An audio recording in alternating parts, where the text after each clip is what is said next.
There's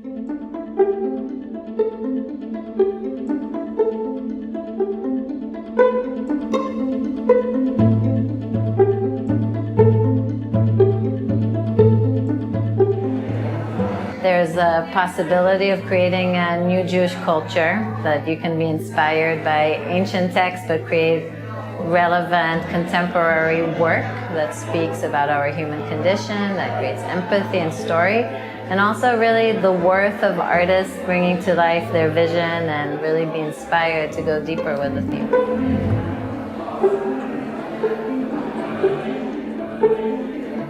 And we got 110 applications for 8 stipends.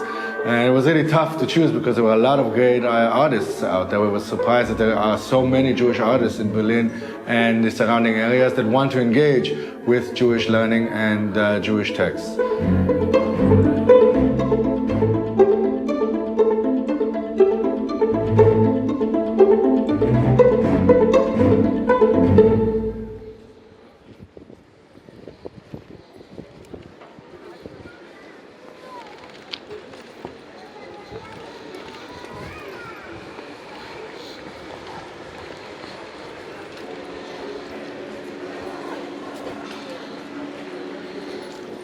Also ich bin allein durch meinen Namen, Rachel Kohn, immer als jüdisch identifizierbar. Und deswegen fühle ich das auch immer. Und ich habe mich mit den Menschen an sich befasst und mit dem Gefühl, wie ist das, auserwählt zu werden. Oh, ich bin jetzt auserwählt oder ich bin jetzt angeleuchtet, was mache ich damit? Erhaben zu sein? Oder will ich eigentlich viel lieber in der Menge bleiben und mich hier drehen und meine Sachen machen?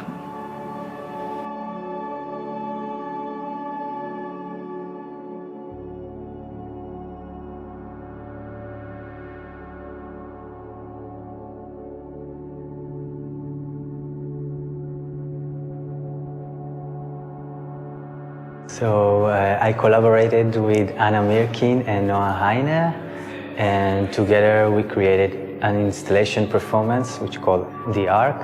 It's a duet, 2 dancers, and the performance is basically inspired by the Noah's Ark in the sense of questioning, are we before or after the flood? And it's all created actually on a 3D software, so I build these imaginary landscapes, right? So they resemble the landscapes that I grew up with, but then actually they're completely not physically related. I grew up in the Judean desert, but it could have been any other desert, like how random it actually is. So the work is really about like all of these decisions that are, you know, like we consider them as fate or, you know, like something that's very serious are actually totally random. And I think a lot about marionette theater in the sense of, you know, operator and operated, who controls who. In this sense, the work that I did here took both this direction of questioning the ability to control and to choose, and the attempt to build a home. So one of the first objects that I had in mind before I knew like how the whole thing would look was this textile object, like this flag, which I thought would be really interesting in a performance to have it change from a flag to a sail and then to a tent. So a very simple, literal way of expressing how identity can be different things, how it can like carry you, how you need to carry it, or how it shelters you. So it's like there's a structure that comes up, and it could be, you know, a tent or a house or just anything that creates a space in it. But at the same time, it doesn't stay up. You build it, but it goes back down. So it's a sort of a repetitive, constant journey of trying or getting closer to building this thing that is maybe a home. if we are in a flood, what do we choose to keep from this old life, and how do we move forward? What do we change or delete, or can we build a better world?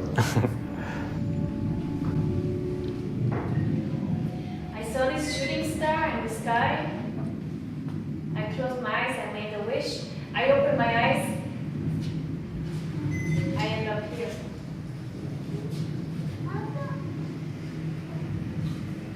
we talk about hope.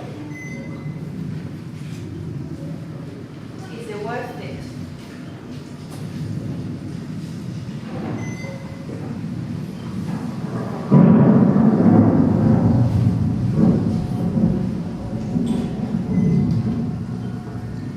So this is a piece called The Book, and it's a collaborative piece I made with Julia Bosson, who's another fellow, who's a writer. You know, before you know how to read, how strange language is, these kind of glyphs on a page, and that book making and book writing is really one of the most sort of primitive, primal parts of culture and growing humanity. And so obviously for Jews are often called the people of the book. So we really wanted to make a book about the book, a book about all books. The table of contents went to flip to a page at random. The page was heavy, weighed down with so many words, and could only be turned with great difficulty.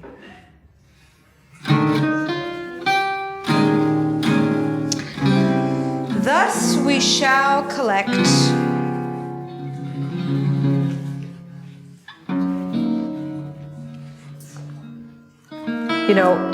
one of the really interesting conflicts that came up in our studies was to discuss this cultural rift between creating a canon, so choosing and curating texts that make a sort of representation of a culture, versus the act of archiving, which is actually the collection of as many objects, as many things, as many texts as you can. And these two really opposing energies, right? To curate is very different than to archive.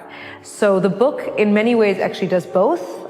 There's a story that runs through the book, and the images are kind of archived. They're an amalgamation of everything. So we have telephone books, catalogs, religious books, illuminated manuscripts, encyclopedias, children's books. So the book is kind of a stand-in for all of the great books that we have in our world and our culture.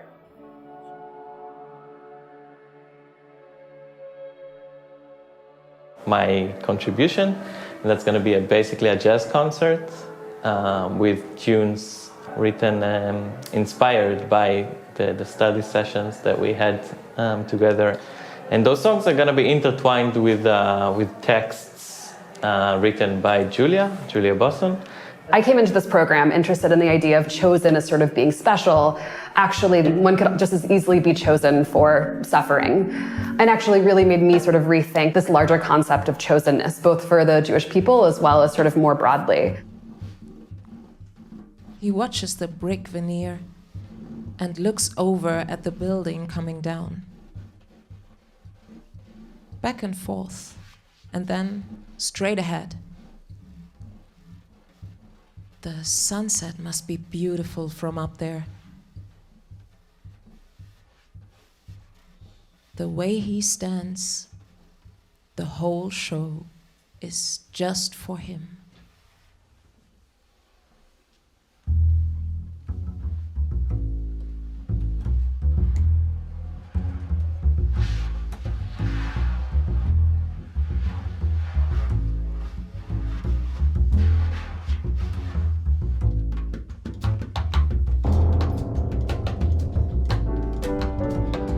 I never compose to text or with a reading or with something else. We try to create interesting overlaps and sort of tensions between the music that he's made and the writing that I will have produced.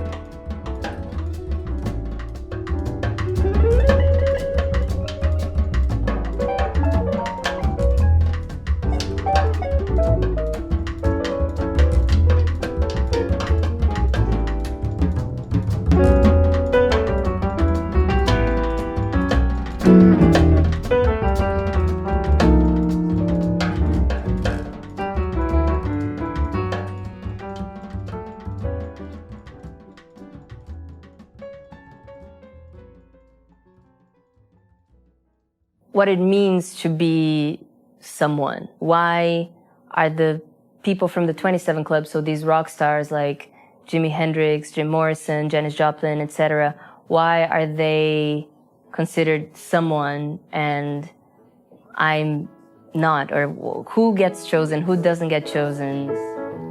Their talent came with the tribulations of drug and alcohol addiction, abusive relationships, and eventually death at age 27. They went down as geniuses in their fields, having accomplished so much in so little time. And me? Well,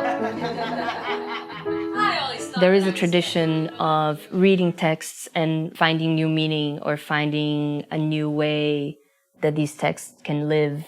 And I gather these negative thoughts, trying to milk the pain somehow and try to turn it into my funeral.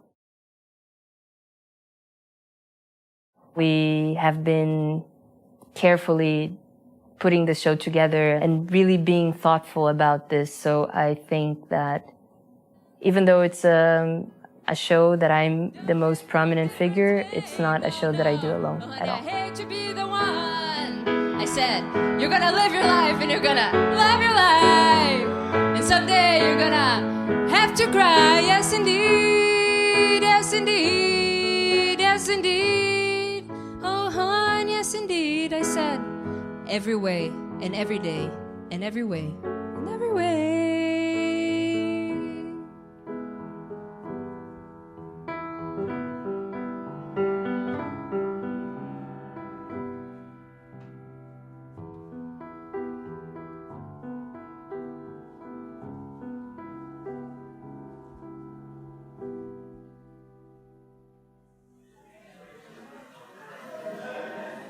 The visitors,